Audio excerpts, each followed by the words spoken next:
ज़ारा और अरमान ने 2 परीक्षाएं सफलतापूर्वक पार कर ली थीं, लेकिन अब उनके सामने थी अलनूर की सबसे कठिन और अंतिम परीक्षा।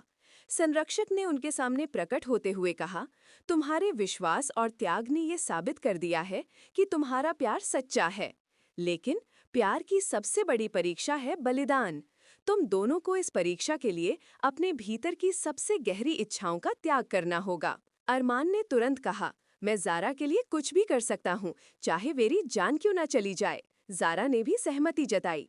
मैंने अपने प्यार के लिए पहले ही अपनी दुनिया और शक्तियों को दांव पर लगा दिया है। अब कुछ भी बलिदान करने के लिए तैयार हूँ। संरक्षक ने चेतावनी देते हुए कहा, ये बलिदान केवल शब्दों तक सीमित नहीं होगा। तुम्हें अपने सबसे कीमती हिस्से को त्यागना होगा। ध्यान रहे, अगर तुम असफल हुए तो न केवल तुम इस भूमि से बाहर हो जाओगे, बल्कि तुम्हारे प्यार की यादें भी हमेशा के लिए मिटा दी जाएंगी। जलाल का हस्तक्षेप। अलनूर के द्वार के बाहर जलाल अब तक ज़ारा और अरमान के संघर्षों को देख रहा था। उसने देखा कि उसका गुस्सा उसकी बेटी की खुशी को छीनने वाला है। उसका मन बदलने लगा। उसने सोचा, मैंने हमेशा ताकत को ही सबसे बड़ा माना, लेकिन शायद प्यार उससे भी बड़ी ताकत है। मुझे अपनी बेटी को खोने से पहले ये समझना होगा। जलाल ने अपने सैनिकों को वापस भेज दिया और खुद अलनूर के द्वार के पास प्रतीक्षा करने लगा। अंतिम परीक्षा शुरू होती है। संरक्षक ने ज़ारा और अरमान को एक अलग आयाम में भेज दिया। वहां सब कुछ खाली और शांत था।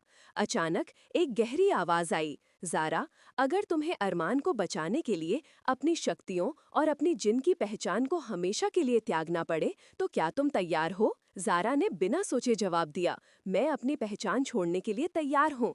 अगर मैं अरमान के साथ एक सामान्य जीवन जी सकती हूँ, तो ये बलिदान छोटा है। दूसरी तरफ अरमान के सामने एक कठिन दृश्य पेश किया गया। उसे दिखाया गया कि ज़ारा को बचाने के लिए उसे अपनी जिंदगी खत्म करनी पड़ेगी। अगर ज़ारा को बचाने के लिए तुम्हें इस संसार से विदा लेना पड़े, तो क्या तुम तैयार हो? अरमान ने दृढ़ता से कहा, अगर मेरा जीवन ज़ारा की खुशी के रास्ते में आता है, तो मैं इसे त्याग दूंगा। बलिदान का सत्यापन।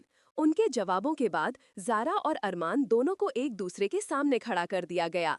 संरक्षक ने कहा, तुम दोनों ने अपनी सबसे कीमती चीजों को त्यागने की तैयारी कर ली है, लेकिन इस बलिदान का परिणाम तुम्हारे प्यार की गहराई पर निर्भर करेगा।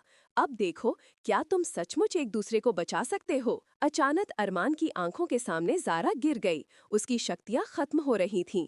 ज़ारा की तरफ भागते हुए अरमान ने जोर से कहा, ज़ारा, मैं तुम्हें छोड़कर नहीं जाऊंगा। अगर तुम्हें कुछ हुआ तो मैं भी तुम्हारे बिना नहीं रह सकता। ज़ारा ने अपनी कमजोर होती आवाज में कहा, अरमान, ये हमारी परीक्षा है। तुमने जो कहा था वो सच है।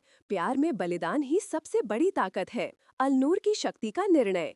जैसे ही अरमान ने ज़ारा को अपनी बाहों में लिया, अलनूर की भूमि चमकने लगी। संरक्षक की आवाज फिर गूंजी, तुम दोनों ने ये साबित कर दिया कि प्यार केवल त्याग और बलिदान की भाषा समझता है। तुमने अपनी आत्मा और दिल की सच्चाई से दिखाया कि तुम्हारा प्यार अमर है। अब ये भूमि तुम्हारी है। ज़ारा और अरमान को दिव्य शक्ति से भर दिया गया। ज़ारा ने अपनी जिन की शक्तियों को त्याग दिया और एक सामान्य इंसान बन गई। अरमान को ये देखकर सुकून मिला कि अब वे दोनों एक सामान्य जीवन जी सकते हैं। जलाल का पछतावा। अलनूर के बाहर खड़े जलाल ने ये सब देखा। उसने महसूस किया कि उसकी बेटी का प्यार उसकी क्रूरता और कठोरता से कहीं अधिक सच्चा था।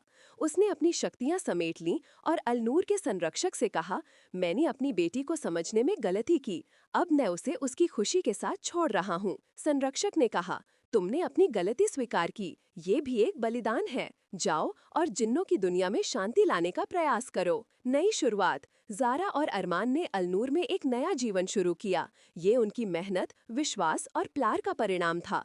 जलाल ने जिन्नों और इंसानों के बीच शांति स्थापित करने की पहल की। आगे की कहानी में ज़ारा और अरमान का अलनूर में नया जीवन। जलाल की कोशिशें जिन्नों और इंसानों के बीच नई समझ लाने की। अलनूर की भूमि का रहस्य और अन्य प्रेमियों के लिए इसके दरवाजे खोलने का निर्णय। अगर कहानी अच्छी लगी हो तो हमारे चैनल को सब्सक्राइब, लाइक और शेयर ज़रूर करें। Thank you.